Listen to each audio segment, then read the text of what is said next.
All right, everybody. So back on the podcast, we have Alberto Nunez. How we doing, man? Good, man. As well as we can be, man. We're pretty deep into this project, so Yeah, you get a little tampered with, but we're holding up, man, for sure. yeah. So congratulations on the recent contest, great placing, right? And now, so you've had one contest so far, and you're going to keep going, do a few more contests while you're this lean. Yeah, yeah. So yeah, it was a nice little way to open up the season. I totally more than anything, it was supposed to be an assessment to see where I was given the stage that I'm at in regards to the contest prep. So wanted to analyze that, and there's no better way than being up there with some really good physiques, and it ended up working out my way. So like that was a bit of a surprise, a pleasant surprise for sure. Yeah, we have three more, and Wow. then we put it away for a while.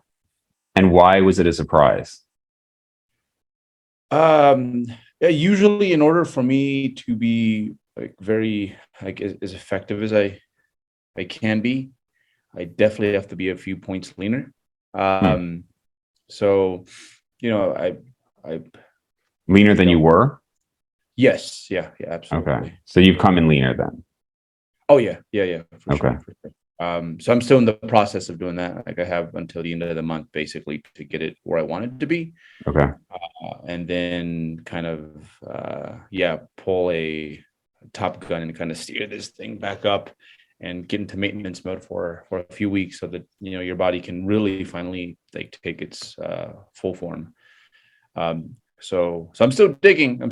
We're still on the way downwards. Yeah. And What was your and so I think this is probably going to be a two main topic podcast. So I think I want to cover everything with your contest and whatnot. And then I did happen to see you guys had the almost like a response video on the genetics topic and the genetics video. oh yeah, So we'll definitely touch on that, which is always sometimes I see these things totally coincidentally. Like I have a bad habit of when I wake up in the morning, I just immediately check my phone. And what if with YouTube, if you hover over a thumbnail, it will start playing the video and it will have the subtitles going. So I just happened to like just in my gate, like just waking up days, and I happened to see the subtitles say Dave McConey something. And I was like, what is this? And then I watched the whole thing. So we'll definitely dive into all that as well. yeah. That phone habit, I'm trying to kill that too, man. It's tough, It's man. terrible. I just read this book. Well, I read it a few months ago, like Detox, Dopamine Nation. Mm, Um, and it's basically, I mean, everyone's like somewhat addicted to their phone. They just yeah. don't really, it is an adult pacifier, you know. Yeah. Uh, and Uh, when I actually like, I have my rules, and and I'm not the best at them yet, but I'm working on it. But when I listen to that and I do my job, it's just crazy how much more effective I am at everything else I do. You know? it's so tough, man. Even as I mean, it's not just, you think of people maybe who aren't productive, but plenty of productive people. I mean, everybody's on it. And Yes. I mean, I go to sleep and I don't want to put it down because there's always something else I could be doing. It's almost because I want to be productive. There's always more I Yes. could check. Exactly. And I mean, I've had rules for myself before where, okay, I can check it on the hour, but I'll give myself 5 minutes on the hour or something. And then that's it. Or I've even heard people, and I have this problem too now, where I will actually read fewer books because the dopamine hit of just sitting there and reading a book compared to the constant, social media or whatever, there's just less of a stimulus, right? So you start to just think about other things. So it's definitely apparent. Yeah. I think at the end, like if we have some hard rules for ourselves, like we end up really controlling what we expose ourselves to, right? Mhm. Which I think at the end everyone wins, because the content creators, like they have to, like it's like stuff that has to be worth, I don't know, whatever you allow for yourself, 30 Mhm. minutes, an hour. It's like, okay, it's got to be good. And that's how I do it. It's like the stuff that I allow myself to dive into, it's because it's really worth it, you Yeah. know? So it's like for me, it's a few select podcasts, like some fitness, some not, and then just hobbies within like the Reddit like rabbit hole. But and when Mhm. I do that, it's like, again, like I'm a producer, not a consumer, more so when it comes to this world. Yeah. even then it's like what is it, like the Biggie 10 correct commandments, like don't get high on your own supply. Like it's Yeah, like, yeah, hey, yeah, you got to be careful with that, man. Like yeah. it's hardwired to grab a hold of us, man. Yeah, well, now you and I are probably similar in that way that I probably don't consume as much fitness content these days as people think. Like inherently, it's a big part of our world, right? So we're Yeah, going to, without even trying, come across a lot of stuff. yeah, But probably most of what I watch and read is just other things that interest me, either like other sports. Like I'm actually pretty into MMA, finance, things like that. So it's not just fitness 24/7, you know? yeah. You just have to stay on top of like what's going on in the industry, and I forget even myself that like if there's something that's like making enough noise, like it's gonna get to me, like Exactly. it's like Exactly. the people will tell you, so it's Yep. hard. Yep. So what was the weight that you just competed at? And I know previously you were down into the 150s. What was the weight here? Um, so I'm using this app called Happy Scale, which I think is it's a sensational app because we all kind of get into chasing the highlights and the lowlights when it comes to our weigh-ins. So it does a good job with the running average and kind of just really letting you see like what the trend is Hmm. actually doing. So I think my running average going into that show was like high 163s. Oh, okay. Um, yeah, and I think I've yet to see a weigh-in under 160. And Oh, previous to, okay. like, in order to have, like, yes, like striated glutes, I needed to see a weigh-in under 160. So that's like, to me, that's really good progress at this point. Um, So because I remember the last time we spoke, you said you'd love to not have to go below 160. mhm. But admittedly, you also haven't gotten as lean now as you previously have. Yeah. So do you have a sense of what you have to get to at least tie as lean? Yeah, I'll probably have to see weigh-ins under 160 for sure. Okay. Um, but my average weight won't be under 160. Like Hmm. I know that for a fact. But I fluctuate quite a bit. Like I have 3 consecutive refeeds coming up. That's how I cycle my week. Okay. And they'll push me up over 166. There you Mm. go. So there's a lot of noise going on in that sense. But I can definitely say I've probably added maybe a pound of muscle since like my last, which there's some small print to get into there, but which I think is pretty significant. How long ago Because did you compete? so it was 2017, but I'll tell you what, like the majority of this progress is probably within the last year. Mm. I think lockdown really helped take away some things where, okay, now you got them taken away from you. You appreciate them a little bit more, Mm. and it really lit the fire. So yeah, having training taken away for about 4 months, like Did you do yeah, I mean, stuff at home or were you just like, look, it's not worth it? I did, but the frequency started to get to the point where it was like 3 days a week, 3 days, 3 training days, like every 8, 9 days.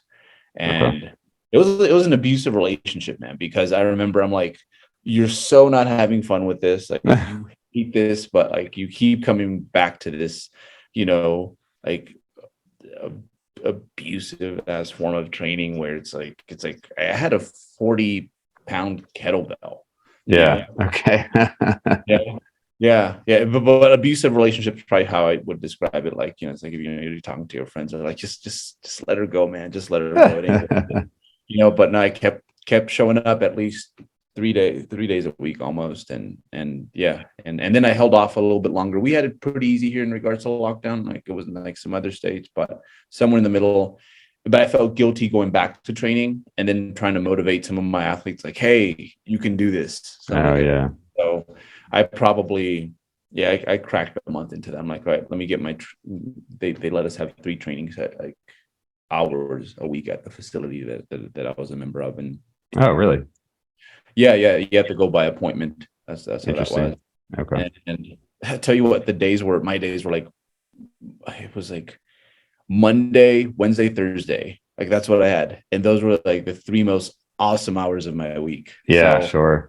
get back in there, I was like, oh geez, it's like I fell in love with training again, which I think is highly important, especially when you've been doing this like for a while. Like I think Yeah. you almost have to have, people talk about the dreamer bulk, but you Hmm. almost have to have that dreamer mentality, like where it's like being highly optimistic about what you're doing and what it's going to result in is going to make it more likely that you get the best possible outcome. And that's definitely something I did on the other side of that. Yeah.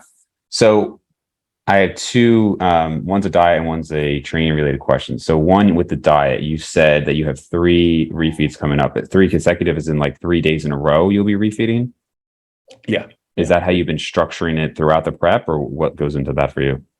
Yeah. So my last prep had similar trend as well. And this is something I'd been doing with my athletes since like 2015. Um, and I mean, I saw great success with them. So I remember 2017, I'm like, here's my chance to like finally try it on myself. And it was, for me, it's been amazing. Like the frequency is going to kind of sort of depend on the person. But for me, 2 days, I start with 2 days a week consecutive. And then now I'm up to three consecutive just because I don't want to expose myself to the elements nearly as much at this stage. Okay. And the numbers, honestly, they are, I'd say, probably on they're more likely to be a small surplus than probably just a very tiny deficit. But And I what are the think numbers? I just go by calories and I kind of ballpark the calories. The calories are somewhere in Hmm. the this whole prep has been ballparked, mind you. Really? Yeah. Wow. Yeah. So I think somewhere around 3,500 calories right now Okay. on the high days. On the high days, and the low Right. days are roughly about 1,000 calories less. Wow. And that, so 4 days a week or at times 5 days a week was 1,000 calories less. Mhm. Yeah. And, 4 low days, 3 high days. Yeah. and you don't do a ton of cardio, right? I want to do more, but that's gonna have to wait till the off season just because, hey, like I turned 40 early next year, so it's like I better start thinking about cardiovascular health a little bit more. So I got a Peloton, and I'm like, all right, Okay. I can't use it just yet because if there's one thing that taps me out, like the diet itself, I think part of it is physiological, part of it is just experience. Like it doesn't tap me out too much. Okay. Cardio, the days that I do cardio, I feel whoa, like just it's Interesting. so just steamrolled. So I want to get better at that. So it's mainly a health thing for you. Mostly a health thing. Yeah, like trying to stop myself from adding a long, slow 60-minute session just Yeah. because, like for cardiovascular fitness, it's like that is your base. It's like you need to have long and slow sessions. Yeah. So I'm trying to resist that, but I can see myself definitely doing more cardio like in the off season, just to stay in better health. Because yeah, cardiovascular health, like when I was younger, just kind of happened. Like I could spontaneously go run you a 6-7 minute mile, Mhm. but like I know that's not the fact any longer. So it's like, okay, that's probably a symptom of like where things are generally heading. So you better stay on top of that. Yeah, cardio, it's mostly a hate relationship for me with cardio, but I've ever since I was young, you guys talked about how for some people things just feel differently, and we'll definitely dive into that as well. But and like this cardio just feels different for certain people. And to me, I mean, I've gone through absolutely brutal, like I'm going to vomit or have vomited leg workouts, and I would still rather do that than a long cardio session. And I last year trained for a mile time just because I didn't have a reference of anything. And so a mile time, people know their mile times from high school Yeah. and whatnot. And I was always a slow kid. Like I literally never ran more than a 7 minute mile. So I figured, okay, if I did that at 140 pounds, then my goal was to do a 6 minute mile at the time 30 years old and 185. And so I did it, and it took training, but it wasn't, I was only running once or twice a week, but that was so miserable to me to do that just to hit a 6 minute mile that obviously, high school kids do without thinking about it all the time. Right. Yeah. So it's just interesting. It was just such a different, or like you said, like you hated that kettlebell training, like physical activity can be so much more or less enjoyable depending on one's preferences. Yeah, that's so, yeah, no, same thing with the cardio. I'm similar to you where I don't necessarily like it, but it's like a W to start the day. Yeah. Mm. It's like I put in the category of like not picking up my phone is the first thing I do. Mhm. Yeah. It's like, okay, you're building momentum. This is going to be a good one. So it has been that sort of anchor, but it's not a lot of cardio right now. It's 3 sessions at 30 minutes. Okay. Uh yeah, it was People 20 love the minutes. Pelotons, though, man. They're so expensive, but everybody I know who has one loves it. So I don't like the classes. I think I don't want someone, giving me motivational, like, yeah, right.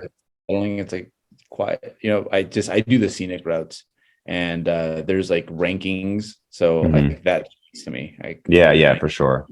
course, Yeah, and definitely. it's nice to break into like the top like 5 percentile now. Oh, Uh, nice. Is there still a so even if you're not doing the classes, I know that it's like an expensive, I think they're still like $2,000 or whatever they are, but then there's the monthly fee.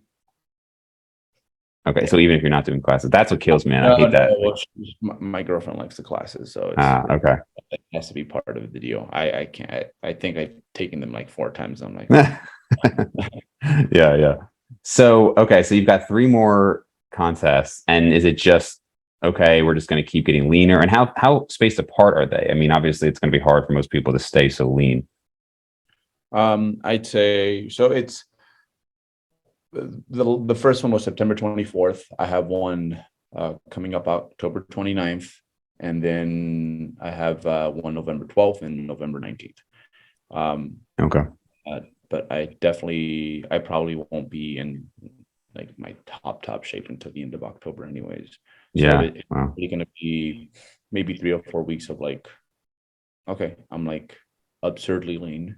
Yeah. Um, um, so it's not too bad. It's not too terrible.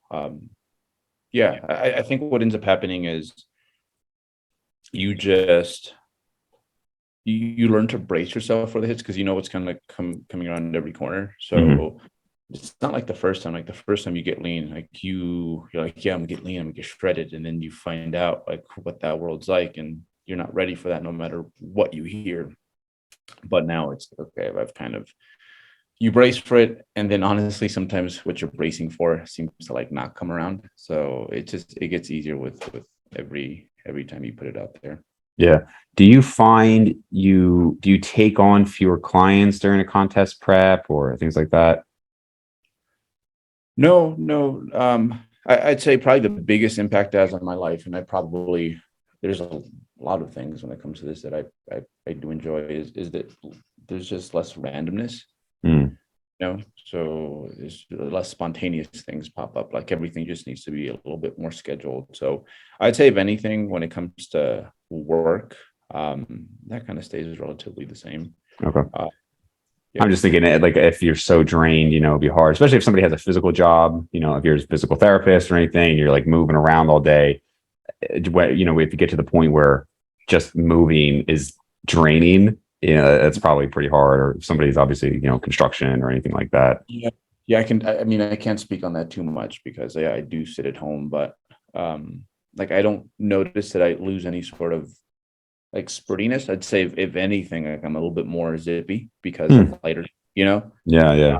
But honestly, I think that's a unique thing. I think that's not everybody. Still, I'd say it just gets easier over time, and it definitely gets easier over time, regardless of you know um a person's like how they naturally take from a physiological standpoint. Like my first time was a wreck Yeah. compared to this. Yeah. So what was it in the last, you said you feel like this potentially pound of muscle or that you put on is from the last year. Is that, I know you were working with Cassim Hansen. There's some other things you were doing. What do you feel like was a big driver of that? Yeah. Well, I'd say for sure, like the motivation, like to like, okay, like you got my train taken away. Um, okay, now you have it back. So I appreciated the fact that I was able to perform a leg curl, Hmm. didn't involve bands in like a door. Yeah. Right. that was nice. And then yeah, like Kaz has definitely helped me out in regards to, I think first and foremost, like the ergonomic standpoint of movements, because over the course of your career, it's like you take it's thousands and thousands of reps, so it's like, okay, maybe you should be smart when it comes to what is the way that's going to let this joint have the most reps in there. So I definitely feel that's been huge. Like this is the least. I always thought there was a certain level of just background pain you have to live in as a athlete, but that's definitely like downgraded quite a bit. So I think it probably even stretched out my career some. And then yeah, just his perspectives on many on the approaches to exercise selection, and it's reduced my output to the point where I used to classify myself as a kind of higher volume sort of guy, and now like I'm probably like an 8 set across every body part sort of guy. Oh, really? Yeah. So, and I think that's just a general trend for most people. It's like, like you see these kids with like fresh joints and, all the hopes in the world. And it's like, yeah, but you're sweeping all over the place, kid, and then you see a guy like Jeff Alberts, and I can kind of relate to that a little bit more now, where it's like, okay, but every rep, like they're all the same, right? So I'm able to do a lot more with less because of, yes, the exercise selection. I think part of it's just maturity, like we're here talking about like phones and attention spans. Like we've all had those study sessions, like where it's like, okay, I'm study for 10 hours, but how much of that were you actually studying? Sure. Right. And as you develop and you get older, it's like you use your time slots because you don't have as much time, like much more efficiently. So I think just being able to zone in as an athlete is just a skill that you pick up as time goes on. Well, unfortunately, Alberto, I can't take what you're saying at face value, because this does not comport with the literature that tells me that we have to do higher volumes over time, and higher is always better. So yeah, no, and I think there's just a lot of things that you can't capture. Like, yeah, as an athlete matures, like better exercise selection. Like, give me 4 sets on a good leg press or a good hack squat, and I think it does a lot more for my quads than, say, a back squat would. And I'm not a terrible back squatter, right. So there's things like that, and then you just get stronger. Like, so it's like, oh, man, I used to have a friend, Dominic. He's still my friend, Dominic D'Agostino. And okay.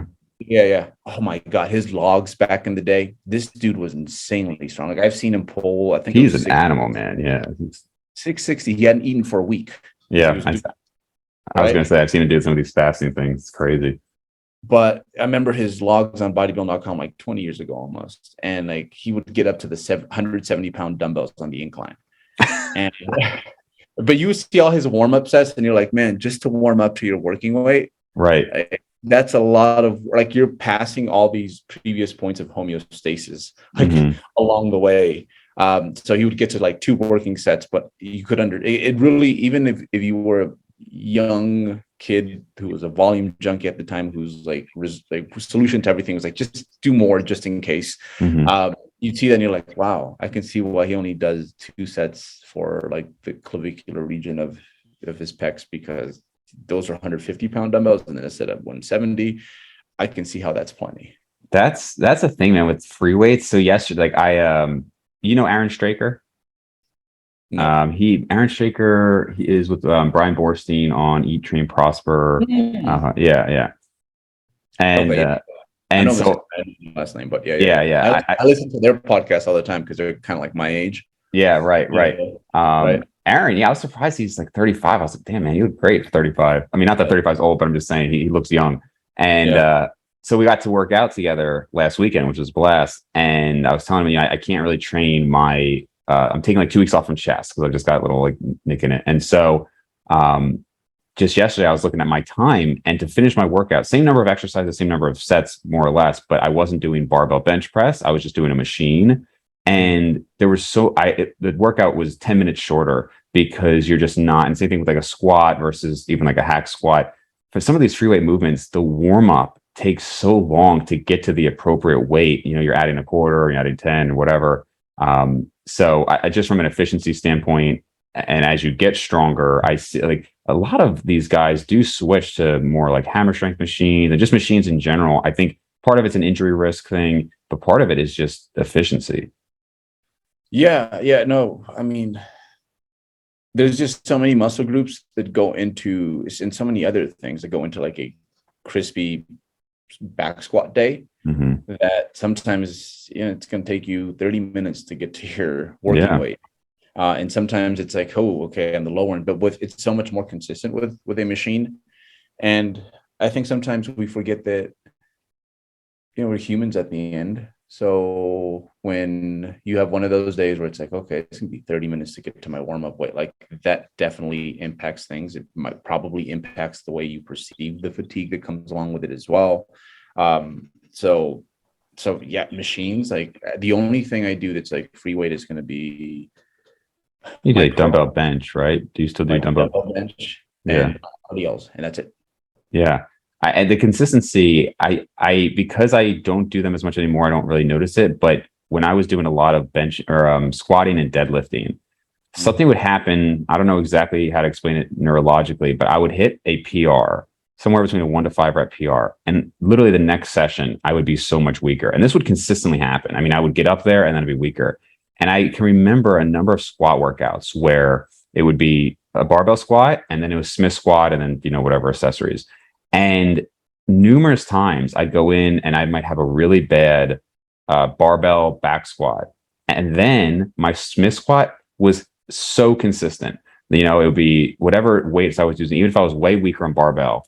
So something neurologically was happening there that I don't know, it was a stabilization thing, but I'd be much weaker and Smith would be consistent week to week to week.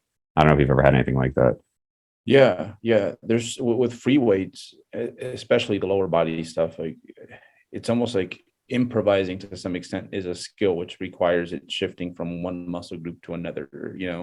Like maybe today your deadlift might be more adductor dominant or something like that, just because it's like what can contribute the most based off like readiness. So I mean, there's just so many glitchy things going on with those.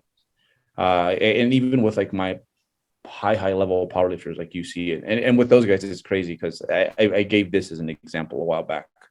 So I'm sorry if I said this before here because I put it out there a lot.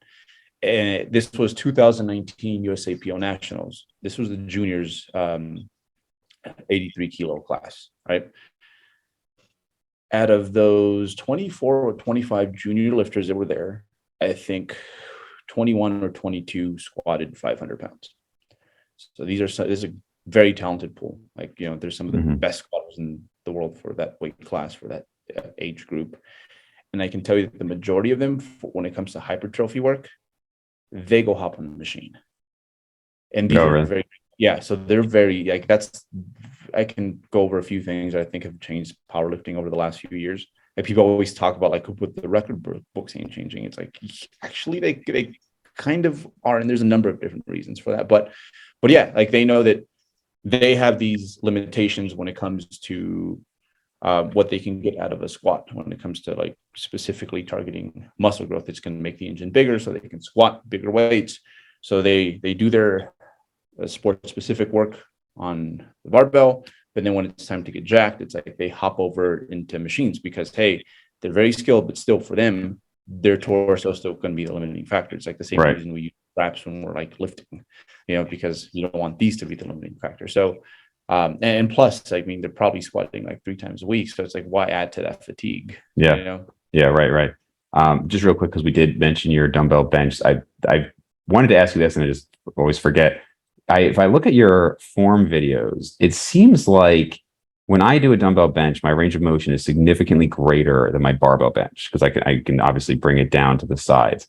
And it seems like you have almost like almost where your arm or your hands, are not as low as even a barbell would hit. And I'm just wondering if there's an intentional limitation with your range of motion or just obviously you're doing it for a reason. I think a lot of it kind of comes down to the length of my forearm and my humerus to some extent, right? So it's just kind of what feels natural to you. Yeah. I think the insertion point of my pec is definitely just a smidge below the origin. Okay. Yeah. I also, I think like pretty quickly, like I run out of like pec range of motion when I come down, but then also I have stubby arms. So you just start to feel it more in your shoulder, like the range of motion kind of going off there. yeah, basically. It's always kind of been that way. I should bench more, to be honest, based off that, just because my limb proportions. But yeah, I thought you were going to mention the fact that I'm a little bit more tucked in and the head Definitely more tucked in, yeah, which I think probably doesn't stand out to me because I also am more tucked in. That's just, I guess, it's just from an injury standpoint. I used to be, and I'm stronger if I go super wide. I think because it's such a stretch that I almost bounce out of the hole more easily. So, like my best dumbbell, I was pretty good on incline dumbbell at 100 for 17 or 18, and it was full range of motion, but like I said, definitely off to the side, and like I almost would get a lot of that stretch reflex out of it. And now, now doing things paused and full range of motion, I look back to some of the weights I would do, and it's funny because I'm not any smaller than then, and it's definitely not me trying to say, oh, it's not just strength versus size. It's just that you get used to what you do, right? And when you stop doing these stretch reflex, quick movements, you just can't do them anymore. And if I were to try that now, I don't know, I'd maybe get half the reps with the same weight. I mean, it's a big difference. It is. No, same thing. Because I don't know what structures I was like are kind of collapsing together, but there was definitely something that probably wasn't even the tissues I'm trying to get after. But yeah, I'd rather not mess with that now. Yeah. And it's like, how can I get the most out of the least amount of weight is probably the game I play, while still trying to be as progressive as possible. Yeah. Have you torn anything before? Torn any muscles? Let's see. I'm sure. Oh yeah. So I tore my soleus on a leg press, which is so weird. On leg press. I think it was just a bad model leg press. One of those machines that it just doesn't fit you, and your body's trying to tell you, like, I don't like this, bro. And I didn't listen. So yeah, it was a leg press too. So I wasn't even getting a whole lot of like. It was a what leg press? More. I was doing it in a more hip dominant stance. So like the way the typically do it, like feet higher. Yeah. It went, and I just. I remember rolling up my pants, and I'm like, please, like, as long as the Achilles is there, I'm okay with this. How did it heal? So it long term was fine. I think it was just because I finished the rep. I think that helped. So it's always a disaster when you don't make it to that point. And it was like one day of walking with a limp, and then the second day I could walk pretty much normal. So you didn't need surgery or anything? No, I think it was just the last level strain, basically. Okay. Because Jeff Alberts also, he tore his gastric. Yeah. He did not finish that rep. Okay. Yeah. And wow, so you guys are probably the only two I've seen with calf tears, because I wonder about that too. I'm like, man, I don't have a lot of room to make my calves even worse. So if they tear, I'm stuck. Well, if you're like Jeff, he got a nice little like divot in there now, so it looks kind of freaky. Oh, really? Okay. But yeah, the difference between powerlifters and bodybuilders in that regard, it's just, that's one of the things, like not that I'm old, but honestly, even just being older than 30 now, it's just something I think about more, where I'm like, oh, do I want to do a 1 rep max pull up or bench or anything at this point? Because it's just, as we talked about before, if I tear something, it's also horrible for my career too. So that it's like doubly bad, but I don't know. It just doesn't seem as worth it to me anymore. No, if it wasn't for lockdown, I think I would have ended this off season with like a 550 squat. Oh, really? Yeah. What did you get to? I know you beat 500. I think I did a set of 2 with 515 at some point, but wow, nice. Barely squatting. I was squatting like 3 times a week. Like that was my frequency. Yeah. And a lot of it's just because that's as much. It was a get real moment with you, because so much of like getting strong is like hitting the books when you're studying. It's like you have to be there and present in every rep, like you have to take notes on. And for me, I just realized that even when I was doing higher frequency squatting, it's like I was just getting through the sessions as opposed to like really paying attention to what was going on. Mm. So yeah, I just did 3 sets a week, and I'm like, ooh, I think we've grown Three up sets enough. or 3 sessions per week? 3 sets a week. Yeah. Oh, So I wow. did, Okay. yeah, it was one single at like a 7-8 RPE, and then I would do 2 back offsets off that. So it was very strength specific. Wow. And I know if I added a second session, it would have guaranteed me, but I wanted to wait and milk that just a little bit longer. And I toy around with the like, let me see if I can squat 600, like it's off season. But then like I think about the process and the bad days and the time it's going to take. Not time in regards, like I think it'd probably take me a little over a year, but more so the time investment when you're in the gym, and it's like, no, thank you. Yeah, that, but yeah, then, and definitely, like you said, I don't know, maybe I'm overly cautious about it. I guess I don't see too many people get injured, like acute injuries from the heavy squatting. Like certainly benching, obviously tons of pec tears. I don't, more, I see overuse injuries when it comes to squatting.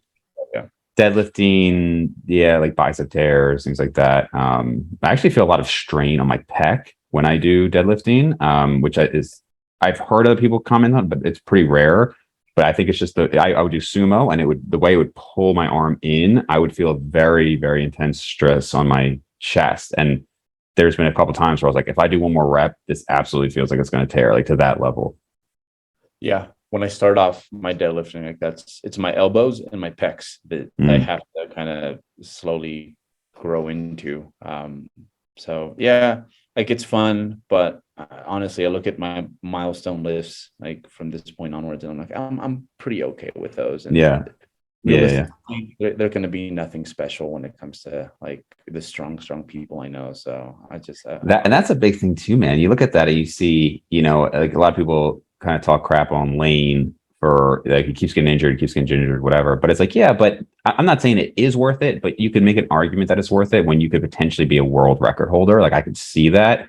But man, like if you're not to hate on anybody's individual journey, but I do think you have to step back and consider if you're going to do all this for a 60th percentile squat, is it worth making that your whole life, or injuries? And at some point maybe then it's not worth it.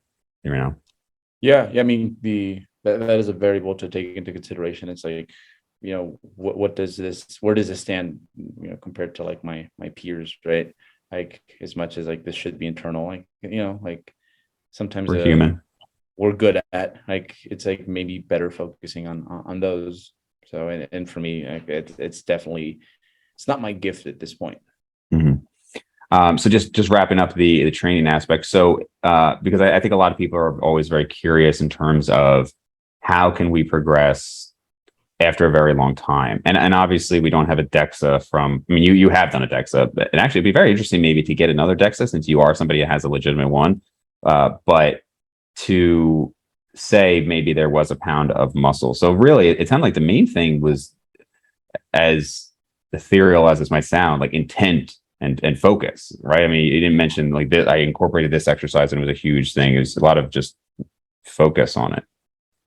Yeah, just a more positive, less defensive attitude when it came to my lifting. It's like all right, like you kind of have to purposely put yourself in the state of mind of that 19-year-old who was like, hey, I'm going to be 240 pounds on stage someday. Some people might need drugs, but I don't need drugs. It's going to happen.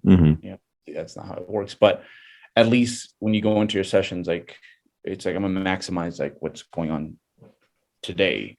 That's been a huge help, as well as, okay, what makes the most sense from an orthopedic standpoint?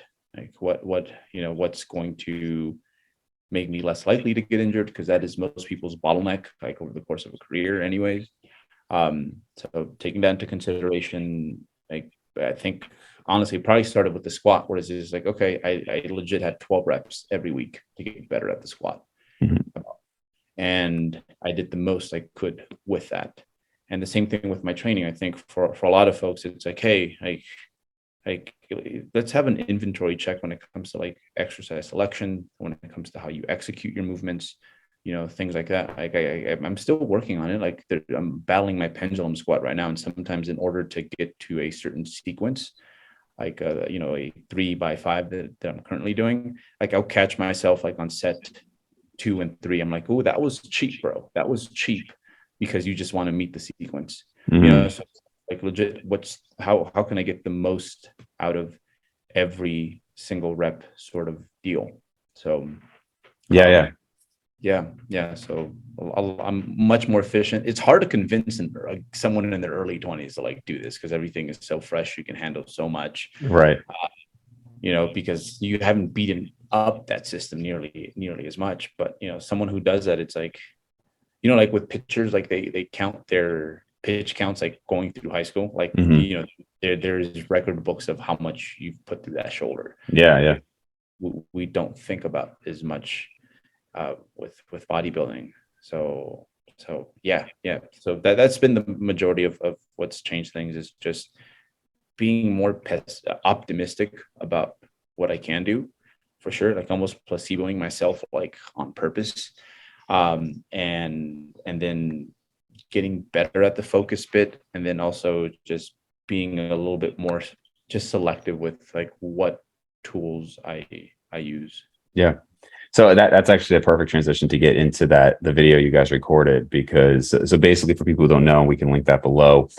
I had my I think pretty comprehensive video on genetics maybe a month ago now, and then I sent it to you, and obviously I referenced the 3DMJ guys quite a bit, and you guys put out I wouldn't call it a response video necessarily, but you talked about it and put out a video on genetics just recently. And in that, I say it's a good transition, because you talked about how, in a way, you almost have to be a dreamer, and you do kind of placebo yourself. And that's something that I have had mixed thoughts on over the years, because part of me is, I do openly say, I think a lot of bodybuilders are kind of delusional in certain ways, but I also wouldn't want to take that from somebody, because one, you don't know if they're wrong necessarily. And two, in a way, it's almost like, it's like, would you rather be, and I'm not saying this of bodybuilders, but just as a general life thing, if somebody said, well, you could be dumb and really happy, or smart and miserable, it's like, man, I'd probably rather be dumb and really happy. And it's so, and if you could almost have this delusion, but it makes you excited to do this thing all the time, maybe that's better.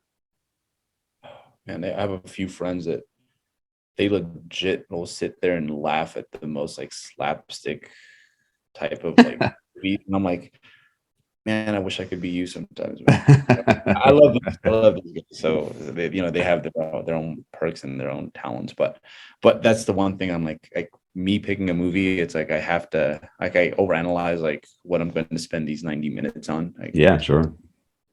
But yeah, I think because I get where you're coming from too, with it's like, hey, this is about as good as you're going to get at this.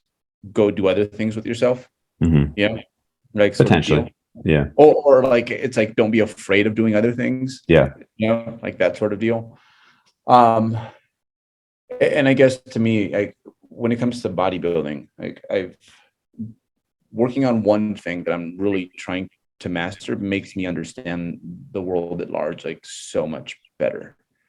Like there's just lessons that I'm always pulling from bodybuilding that I'm like, this is you when it comes to this other thing in your life, like same errors, like this is what this is how you interact with your environment. So there's a lot of that I get from the bodybuilding. And the one thing is for sure is that there's only so many things you can do to make yourself better. It's like, hey, get your sleep, get your food in, train, which I do think is you progress. If anything, your volume is going up at the same time it's going down. Like I can argue that right now on a per muscle group basis, I'm doing more volume than ever, but that's just because the exercises are better fits. I'm much more focused. All these things that you really can't necessarily even like measure. But in regard, like back then, I go back like 15 years, and I have videos of myself lifting 15 years ago. It's like, yeah, you're doing a lot of the sets, bro, but like they're all over the place. Mm. You know, like you're not hitting as many bullseyes every training session. So the amount of time that you spend on this, like I think in the off season, I'll probably have to go down to 4 days a week simply because the amount of good work I'm doing is just going to require that. So it opens up your time, you know, because you know exactly at a certain point you should know like what gets the needle moving. And this is one thing Kaz has said, and I'm like, oh, this hits bodybuilding. Like more people need to hear this.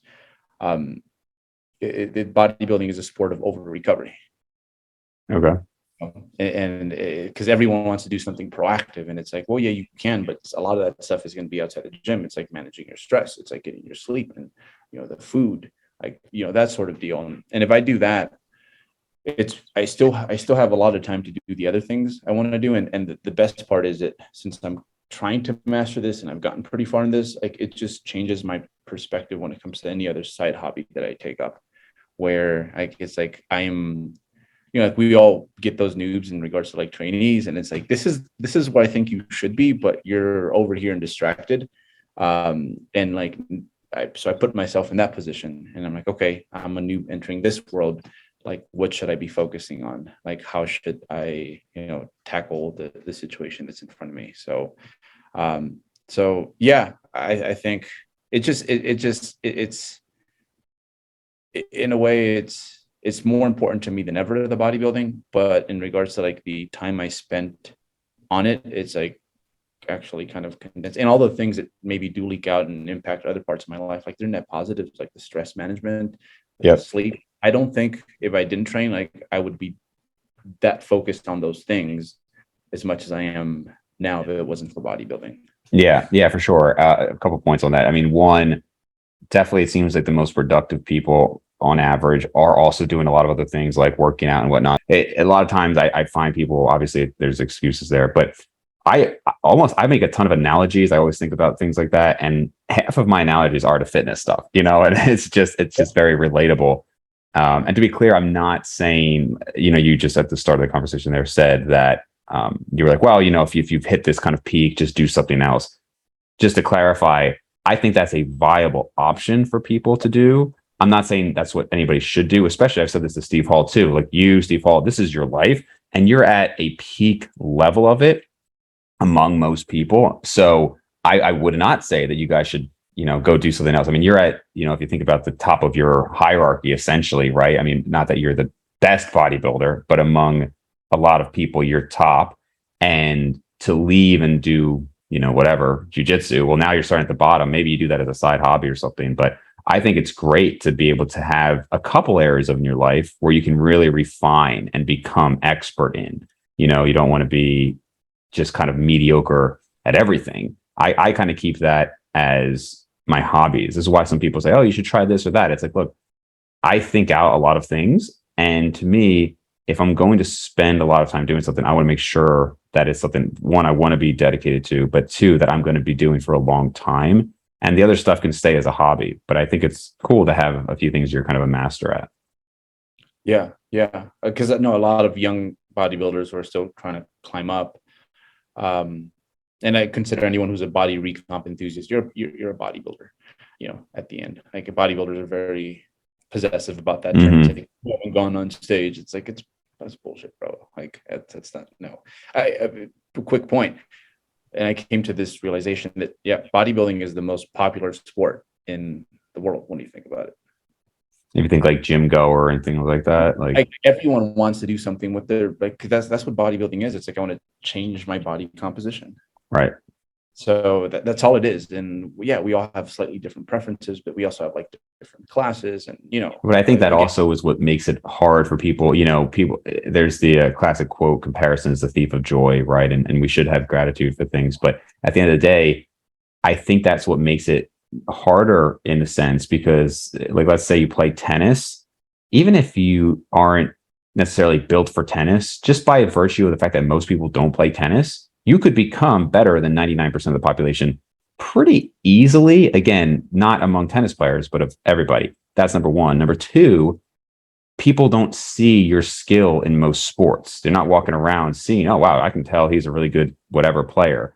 With bodybuilding or fitness, everybody is looking at everybody all the time. right? It affects your day-to-day life. It affects how people interact with you. And so there's this huge pool. So I agree. It's the most popular sport, however you want to call it. And as much as, we try to tell each other we shouldn't do this, like we judge people based off appearances, Of like course. if an attractive man or woman asks me for directions, like I'm like, it just it's probably, I probably don't realize this, but I'm gonna tell them a little bit differently compared to, if Quasimodo came over and, Right. so like there's that backbone already, and it's something we should be aware of, but it's fundamentally never going to change because it's like hardwired into our like Exactly. human biology. So yeah, now you make a sport out of this, and geez, like that can make you less happy in a way if you're not careful, even though you're better off than you would have been, right? Because like, I mean, think about it. Speaking of genetics, like there's a baby born today who's like got millions of dollars in the bank account already, Right. right? So that doesn't mean that, hey, you shouldn't make like good fiscal decisions for yourself, like when it comes to your life. Like Right. if we all can progress.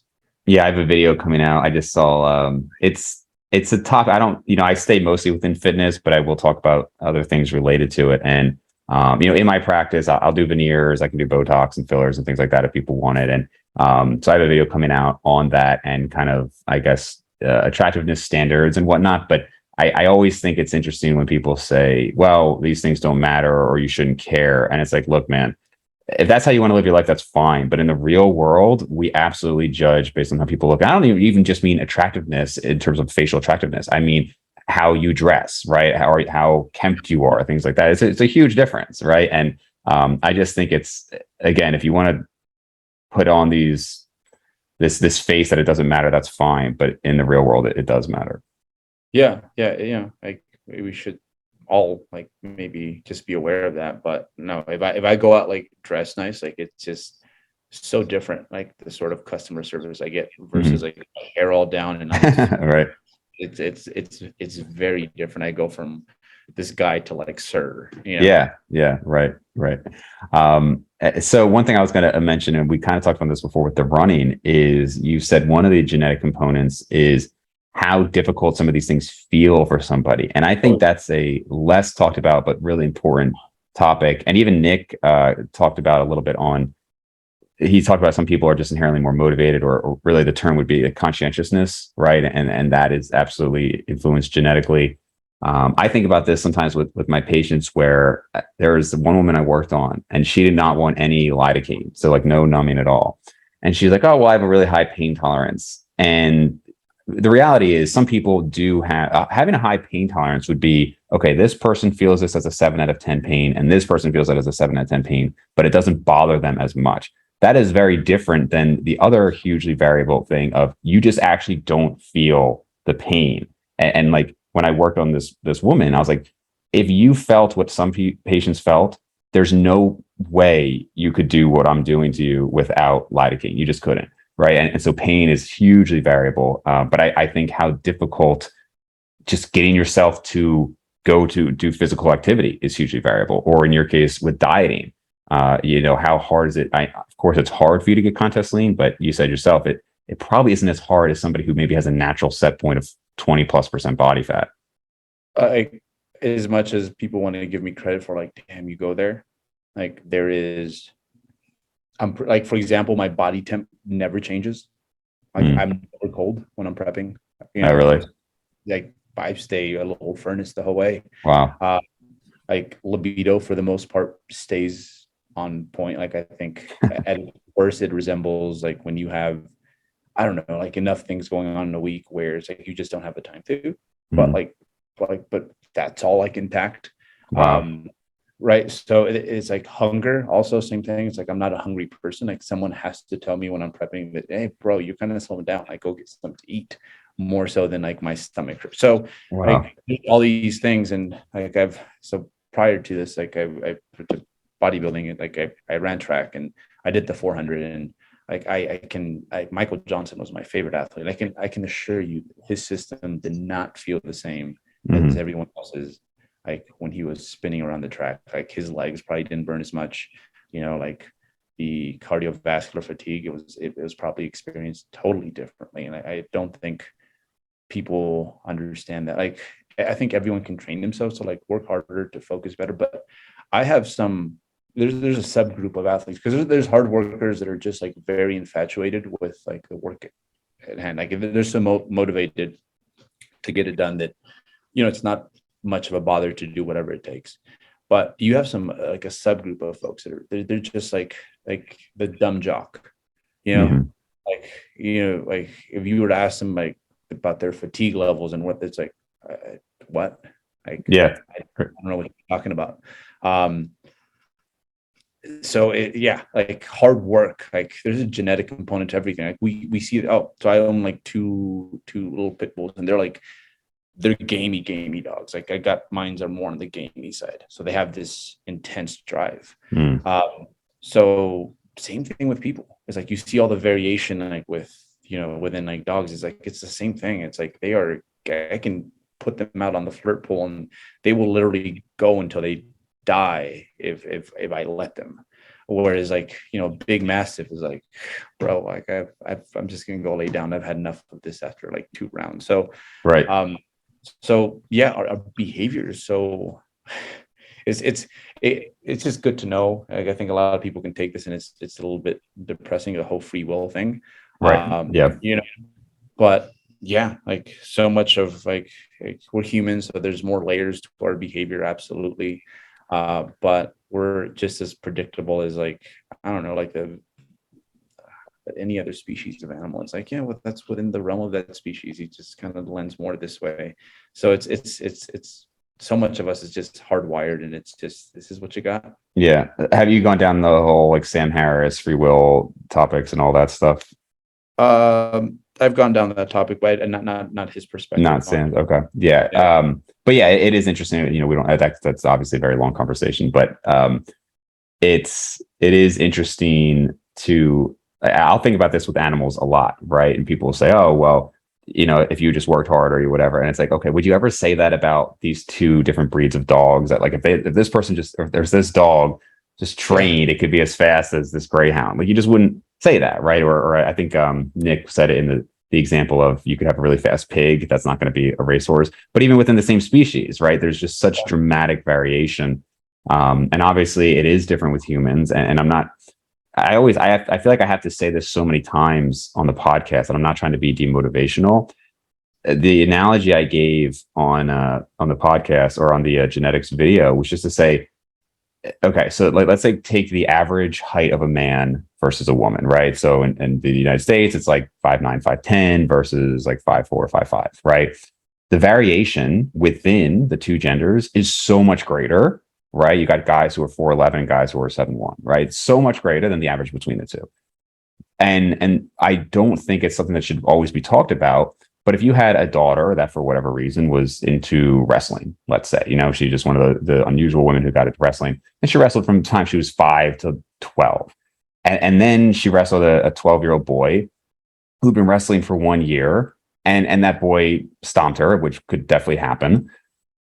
Nobody would be like, wow, he's really just worked so much harder, right? But like you wouldn't have that conversation, but you also wouldn't sit there and have to tell her, like, you just understand that there's these huge genetic variations, right? And so the reason I bring it up is only in a sense, it's probably not really for the people who watch my videos because they mostly get it. It's just hopefully gets out to a broader population that like, look, there is still massive variations within the same sex too. And so I can also understand, if I want to play devil's advocate, it's much harder to know what the reason is of the same sex, right? You see a male versus a female competitor, we just know, yeah, there's this huge variation between them. With two men, for example, is it because one is 30th percentile but worked super, super hard, or is it because they're 70th percentile and didn't work that hard? Like it's much murkier. So I can understand that. I'm just saying the variation you should be aware of it. Yeah, and I think you end up coming all the way back around, and when you are aware of what it is that was given to you, what you're working with, I think you can better appreciate what you've done. and you can kind of get out of that, like comparing yourself to others, like loophole. So yeah, I think at first you go through those stages where it's like, oh man, maybe I'm genetically screwed. And then later on, you're like, but you know what? On a relative scale, compared to that like freak of nature guy who would have been more jacked and lean than most people, even if like you were a homeless person, Yep. I, I, I, I've done more with myself. And so to me, it's like, hey, at the end, it's all a big game, and like Yeah. you're maximizing, the game that you're playing with. Totally. Yeah, yeah, and I just to be clear to everybody, I really think there's great potential in most people. I really think most people do have a lot of untapped potential, and maybe I should talk about that belief of mine more because I've seen people come from very similar families or very similar situations and do vastly different things with their lives. So, um, I yes, if you're in the bottom 10th percentile or the top 10th percentile, there could be some very hard struggles for you or some things that come super easily. But if you just look at a bell curve and how that just works, most people can do a lot more than they're doing and can accomplish a lot more than they are. So I really don't mean to be negative, and I think there's so many examples of people who, uh, at the end of the day, you can see that they had a very similar situation, not just with lifting, but life, and dramatically different outcomes depending on what went into it. No, absolutely. Most people are like severe underperformers, and it's usually, they get in their own way.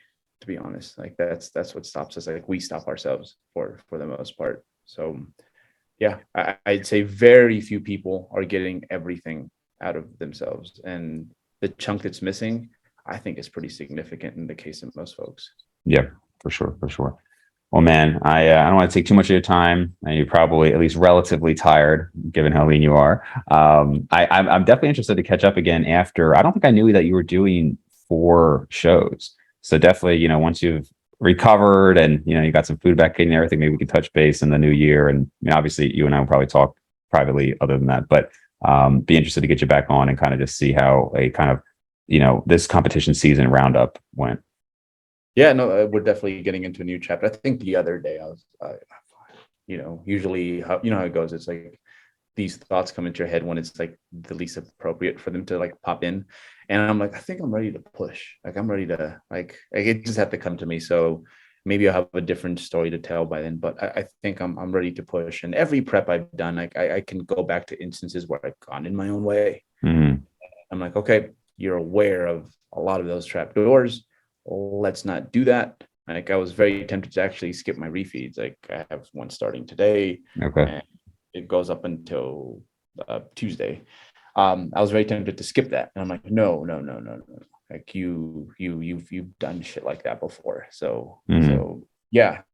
So we'll see. Hopefully, it's a different enough story that it's worth mentioning afterwards. But yeah. No, I look forward to every one of these preps. Like this is one thing I will say. Like for any sort of like body recomp enthusiast, bodybuilder, I think more people are bodybuilders than they think.